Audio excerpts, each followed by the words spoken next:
재사용 발사체라고 하면 정확하게 구체적으로 어디부터 어디까지를 좀 재사용하겠다는 건지 그게 좀 궁금한데요. 보통 재활용을 한다고 그랬을 때 일반적으로는 저단부를 이제 재활용한다고 알려져 있고요. 미국의 유인 달 착륙 네. 그 아르테미스 프로젝트 있잖아요. 네네네. 거기에도 이제 스페이스X가 참여를 하거든요. 네. 예, 그런 경우에는 스타쉽을 지금 개발 중에 있죠. 스타쉽 같은 경우는 사람을 태우고 가야 하기 때문에 네. 2단부도 재활용을 하게 되는 거예요. 그렇다면 이제 이 재사용 발사체의 이 재사용 부분을 음. 어떤 과정을 통해서 좀 해소하는지가 궁금해요. 2단의 추력만으로 필요한 가속도를 얻을 수 있는 지점이 됐을 때 단분리를 하죠. 단분리하면 이제 2단은 2단대로 이제 계속 고고도로 올라가는 거고요. 1단은 이런 경우에 그 자세를 갖다가 바꿉니다. 다시 이제 회수되기 좋은 형태로 몸체를 반대 방향으로 회전을 하게 돼 있고요. 외부의 그리드 핀이라고 불리는 장치를 조그만 날개를 펴가지고 그거의 저항을 이용해서 그 연필신 같이 생긴 로켓을 자세 제어를 합니다. 역분사를 해서 충분히 감속된 형태로 해서 해상에 있는 드론쉽에 안착을 하는 형태로 회수되기도 하죠. 시청자 여러분 안녕하세요. 요즘 것이 궁금한 요즘 과학 뉴스, 요즘 과학의 진행을 맡은 요즘껏 강주환입니다. 올해 2월 미국 민간 업체가 개발한 달 착륙선 오디세우스가 성공적으로 달에 착륙하면서 위성, 발사체, 착륙선까지 모두 민간 주도로 넘어가 2024년은 진정한 의미의 뉴스페이스가 시작되었다고 평가받고 있습니다. 이렇게 뉴스페이스 시대가 활짝 열린 데에는 스페이스X의 팰컨 9과 같은 재사용 발사체 사용으로 발사 비용이 크게 절감되었기 때문이라고 할 수 있는데요. 대표적인 재사용 발사체인 팰컨 9은 1단 재사용이 가능한 세계 최초의 궤도 등급 재사용 발사체로 촬영일 기준 발사 358회 1단 추진체 재사용 횟수 290회에 빛나는 전무후무한 기록을 보유하고 있습니다. 오늘은 뉴스페이스 시대를 이끌 핵심 요소, 재사용 발사체를 설명해 주실 아주 특별한 분을 모셨습니다. 요즘 과학의 전신이 국립과천 과학관 과학뉴스의 설립자, 서울시립과학관 관장으로 그분이 돌아왔습니다. 과학뉴스계의 곧! 스페이스X에 일론 머스크가 있다면 과학뉴스에는 유만선이 있다. 킹 이즈 백! 유만선 관장님을 소개합니다. 왕이시여.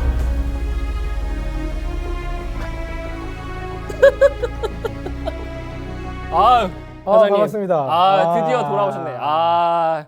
저희 프로그램이 이 정도로 컸다. 서울시 과학관 관장님께서 게스트로 와주셨습니다. 또 이거 듣는 시청자분들은 잘 네. 모르실 텐데 네네. 이게 우리 강주무관님은 국가직이시고 네. 전 지방직이잖아요.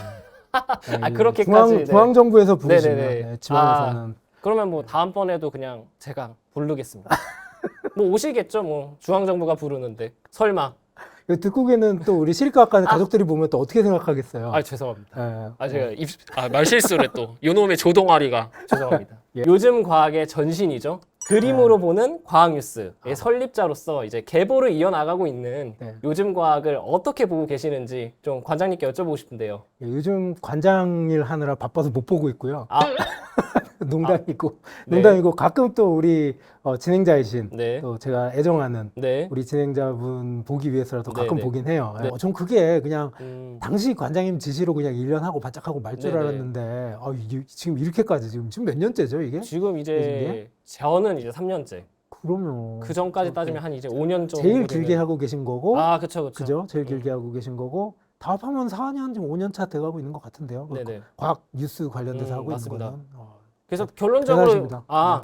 요약해서 말씀해 주시라면 지금 잘하고 있다. 매우 잘하고 있다. 매우 잘하고 있다. 이 판을 이렇게 키울 수 있는 건 그 역량이 없으면 그렇게 하기 쉽지가 않죠. 제가 사실 이 말을 듣고 싶었던 것 같아요. 그러세요? 저도 이제 돌이켜 보면은 그때는 굉장히 긴장했던 모습으로 이제 진행했던 게 이제 기억이 나는데 이제는 뭐 이제 관장님과 농담도 하고. 그러니까.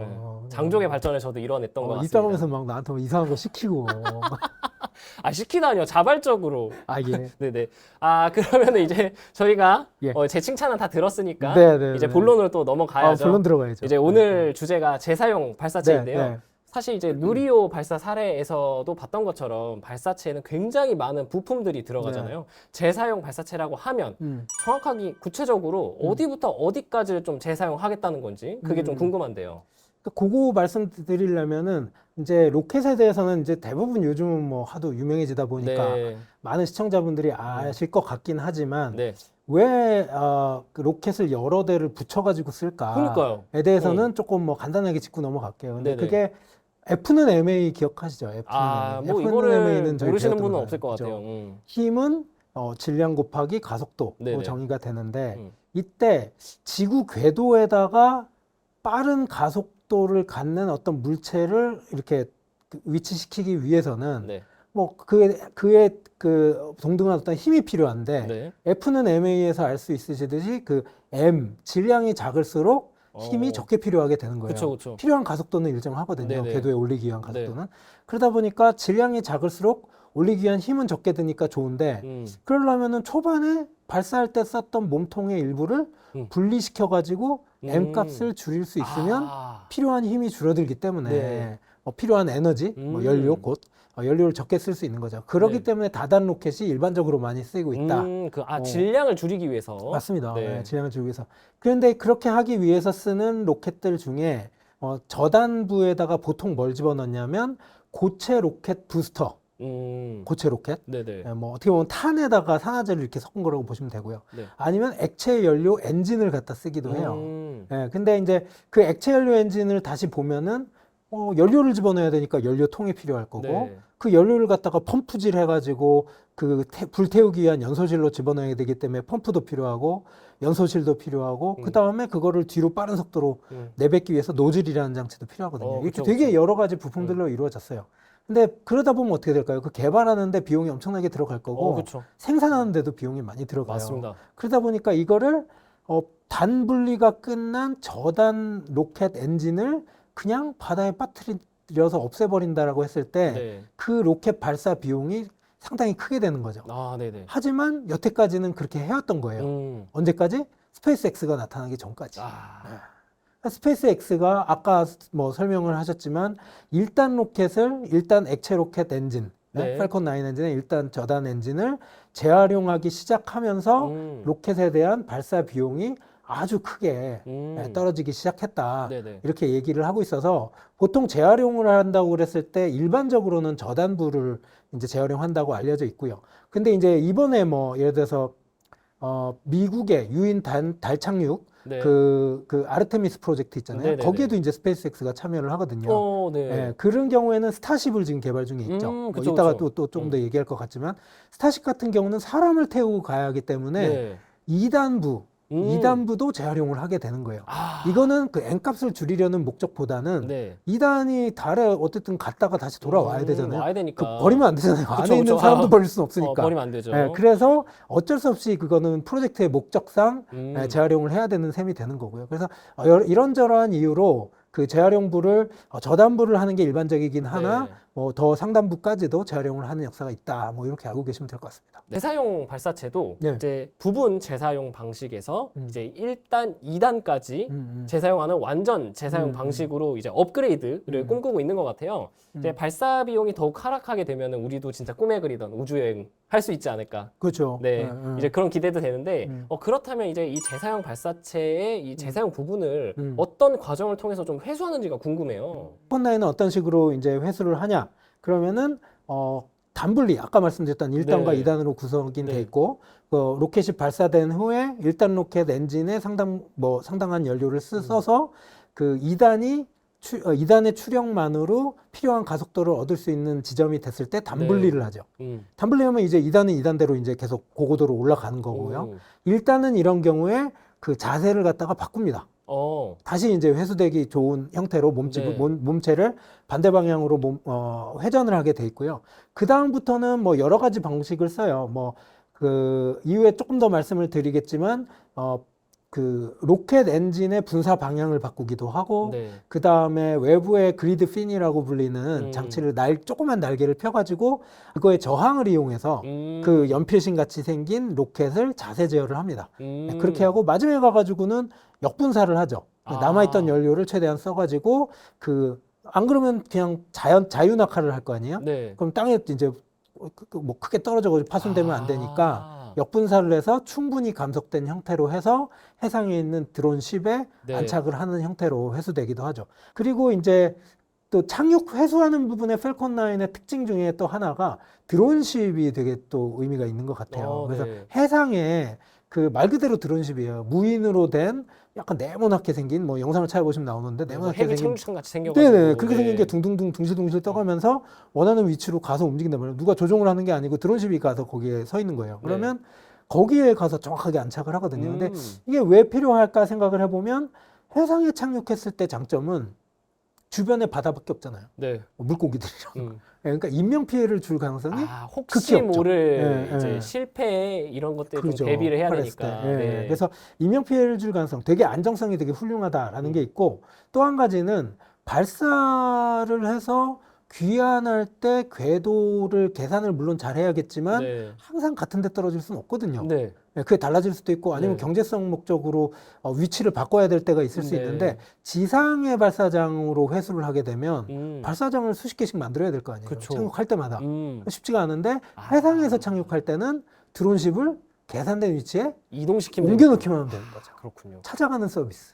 예, 그렇기 때문에 정밀성을 높이고 그다음에 착륙에 대한 어떤 비용 또 많이 줄일 수 있는 그런 장점이 있어서 해상 착륙을 계속 하고 있는 것 같아요. 그래서 실제 기록을 봐도 절대 그 수백 회 회수 과정에서 절대 다수가 그 해상 그 드론쉽에 착륙한 사례로 그렇게 기록이 되어 있습니다. 과장님께서 이제 재사용 발사체 회수 과정에 대해서는 굉장히 잘 설명을 해주신 것 같고 이제 재사용 발사체 얘기를 해주시면서 펠컨 9에 관련된 얘기를 굉장히 많이 해주셨는데 7월에 이례적인 발사 실패를 하기 전까지 거의 8년 동안 네네. 발사 실패가 없을 만큼 굉장히 높은 기술력을 갖추고 있다고 해요. 근데 또 재사용 발사체가 그렇게 보편화된 또 기술은 아니라고 하는데 어느 부분에서 좀 높은 기술력이 요구가 되는 걸까요?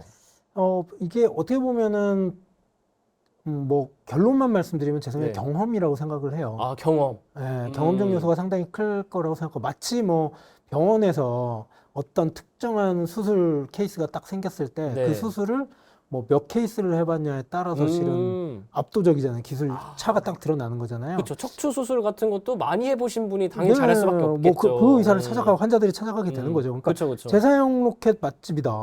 스페이스X는 몇백 회 회수했다. 그러면 네네. 그쪽으로 몰리게 되는 거죠. 그래서 실은 그 경험이 중요하다 생각하지만 이제 부가적으로 뭐 그 어떤 그런 기술적인 요인이 이제 이거에 대한 어떤 배리어를 치고 있을까를 몇 가지 말씀드려 보면 첫 번째는 엔진입니다. 뭐 액체 로켓 엔진인데 네. 물론 다른 엔진에도 쓰이긴 해요. 그런데 펠컨 9에 들어간 그 멀린 엔진이라고 불리는 부분은 네. 케로신과 액체 산소를 네. 이용해서 그걸 섞어가지고 이렇게 태우는 그런 형태의 엔진인데 펠컨 9에는 그런 엔진이 9개가 하단에 붙어 있어요. 네. 안에 붙어 있는데 그 재밌는 거는 짐벌 엔진이라는 구조를 써요. 짐벌 엔진은 뭐냐면 아까 제가 말씀드렸죠. 연료를 섞어가지고 연소기에서 뜨거운 가스로 만들어낸 다음에 노즐을 통해서 분사하거든요. 노즐을 통해서 특정 방향으로 분사를 하는데 이때 재밌는 거는 약간의 유압기계를 이용해서요. 노즐을 각도를 바꿀 수 있어요. 아. 노즐이 약하게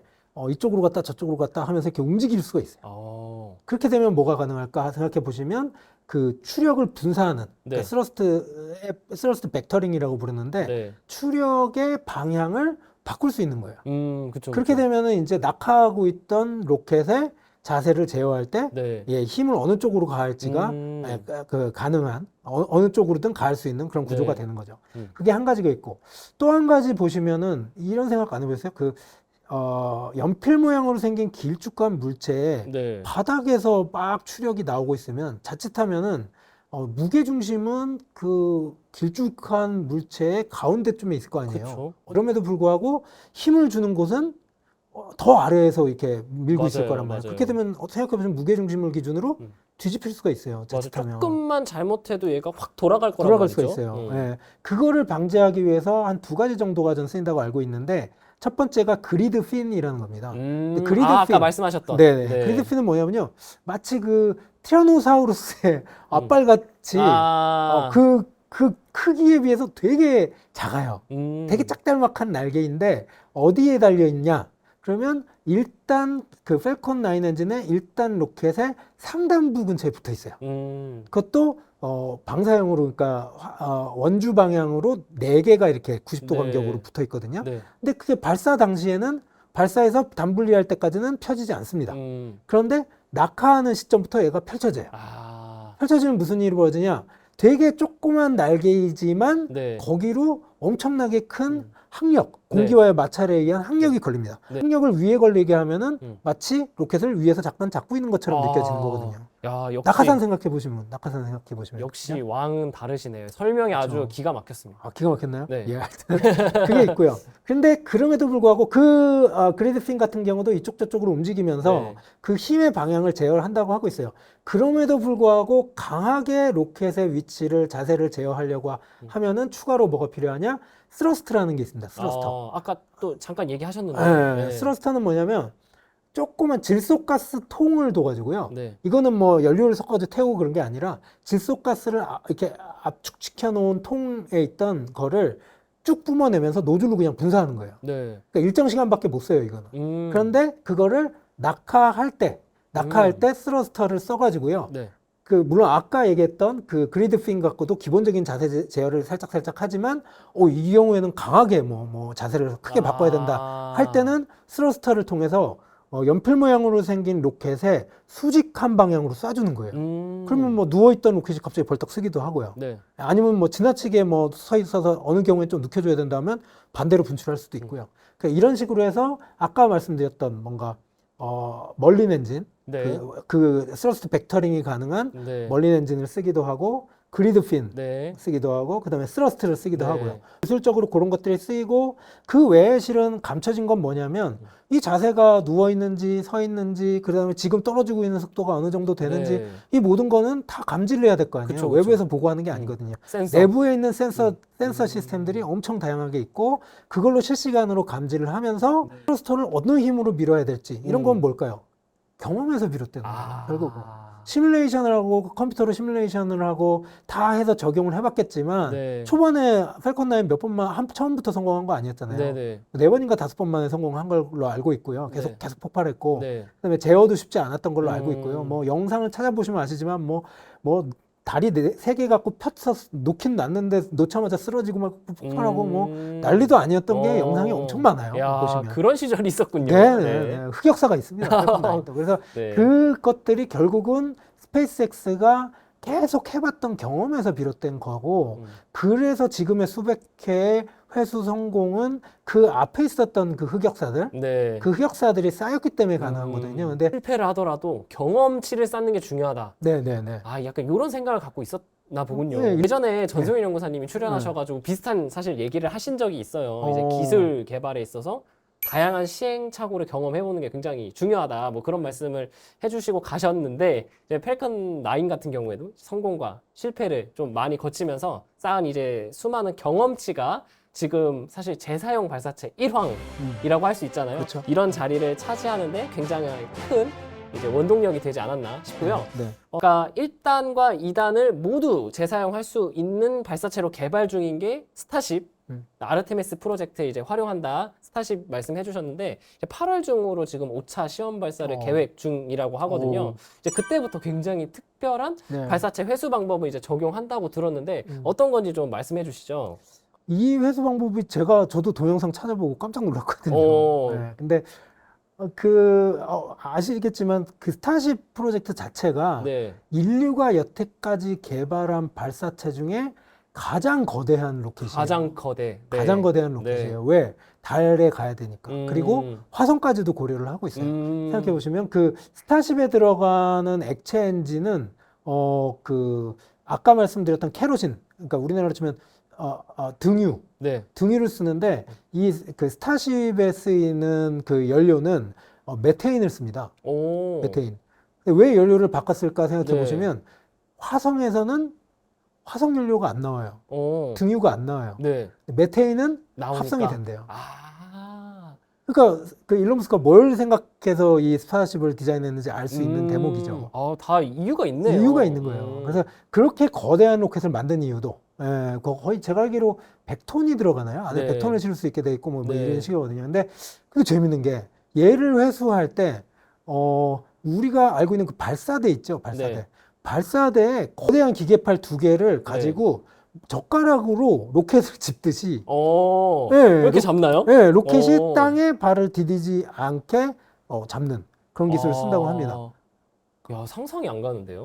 그래서 스타쉽이 다시 귀환할 때 말씀드린 거대한 기계팔로 젓가락 잡듯이 이렇게 탁 중간에 그 윗부분을 잡는 네. 그런 회수 방법을 쓰는 이유 중에 하나는 그 착륙할 때 아까 말씀드린 랜딩 시스템 있잖아요. 랜딩 기어, 네. 그러니까 랜딩 레그, 네. 뭐 이런 것들을 굳이 만들 필요가 없는 거예요. 음. 외부에 있는 시설로 네. 로켓을 그냥 잡아버리니까 네. 이 로켓은 아무것도 안 해도 돼. 음. 그냥 적당히 내려오다가 그냥 잡히면 되는 거잖아요. 네. 그렇기 때문에 랜딩 시스템의 상당 부분이 외부에 의탁을 하게 되고 네. 로켓 자체에 그걸 도입할 필요가 없다 보니까 네. 아까 말씀드렸던 무게가 네. 상당 부분 적어지게 될 수가 있죠. 아, 그러네요. 장점이 있죠. 그리고 또 한 가지는 제가 보기에 이런 게 있죠. 아까 말씀드렸던 그 그리드 핀과 네. 그다음에 스러스터가 어디 달렸다고 그랬죠? 그 로켓의 상단부에 달렸다고 했잖아요. 네. 무게 중심의 윗부분에 달렸다고 했잖아요. 안정성을 주기 위해서. 음. 이 경우도 마찬가지입니다. 그 로켓을 잡는 부분은 로켓의 윗부분을 잡게 돼 있어요. 아. 예. 그러니까 실은 생각해 보시면 떨어지고 있는 물체의 아랫부분을 잡게 되면은 쓰러질 가능성이 되게 큰데 네. 윗부분을 잡으면은 그냥 대롱대롱 매달리는 형국이 되겠죠. 예, 그렇기 때문에 되게 안정감 있게 물체를 그 거대한 로켓을 잘 회수할 수 있는 방법이다 이렇게 네. 생각이 듭니다. 그리고 그러다 보니까 그거를 갖다가 다시 재활용해서 다시 발사하는 데 걸리는 시간이 아주 극도로 짧아진다고 해요. 아까 앞에서는 이제 해상 회수를 해야 되니까 네, 걔가 이제 바다에서 다시 오는 시간이 있는데 네네. 지금은 그냥 젓가락 잡듯이 잡아버리니까 잡아버리고. 조금 있다가 준비 끝나고 바로 또 발사하고 이런 게 맞습니다, 가능하겠네요. 맞습니다. 그러니까 어쨌든 기대하고 있는 거는 로켓을 회수하고 다시 사용하는 데까지 걸리는 시간을 극단적으로 단축시킬 수 있을 단축시킬 수 있다. 거다라는 뭐 그런 얘기들이 있습니다. 유럽 우주국, 일본 우주항공연구개발기구도 후속 발사체로 재사용 발사체를 선택하는 등 재사용 발사체 개발은 전 세계적인 트렌드라고 할 수 있는데요. 올해 개청한 우주항공청도 새로운 우주 임무로 재사용 발사체를 활용한 저궤도 위성 반복 발사를 발표했습니다. 누리호 발사를 통해 축적한 설계, 제작, 운용 경험이 재사용 발사체 개발에 큰 밑거름이 되어서 다시 한번 또 국민 여러분을 기쁘게 할 날이 또 오지 않을까 싶습니다. 오늘 과학뉴스계 고트, 과학뉴스계 왕 유만성 관장님과 함께 재사용 발사체를 소개해드렸는데요. 마지막으로 관장님의 소감 한 말씀 듣고 싶습니다. 너무 뭐 오랜만에 불러주셔서 너무 즐거웠고요. 거의 2년 만이었던 것 같아요. 너무 즐거웠고 제 생각에 이런 뉴스들을 앞으로도 쭉 계속 하셔가지고 이 과천과학관에 되게 훈훈한 훌륭한 콘텐츠로 자리 잡아서 10년 만년 10년 만년. 천년 만년. 네, 천년 만년 가는 그날이 꼭 왔으면 좋겠습니다. 제가 1000년 동안 할 수는 없을 것 같고 뒤에 후임자가 누군가 오겠죠 뭐. 그때는 저처럼 이렇게 거만하게 들어오실 수 있을 거예요. 그럴 수 있겠네요.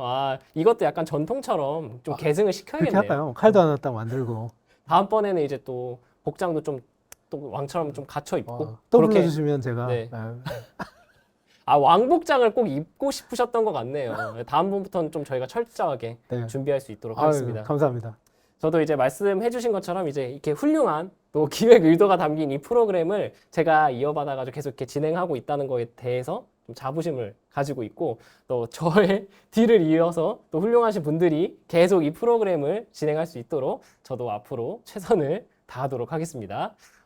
오늘 요즘 과학은 여기서 인사드리도록 하겠고요. 다음번에 더욱 흥미로운 과학 뉴스로 만나도록 하겠습니다. 여러분 그럼 안녕!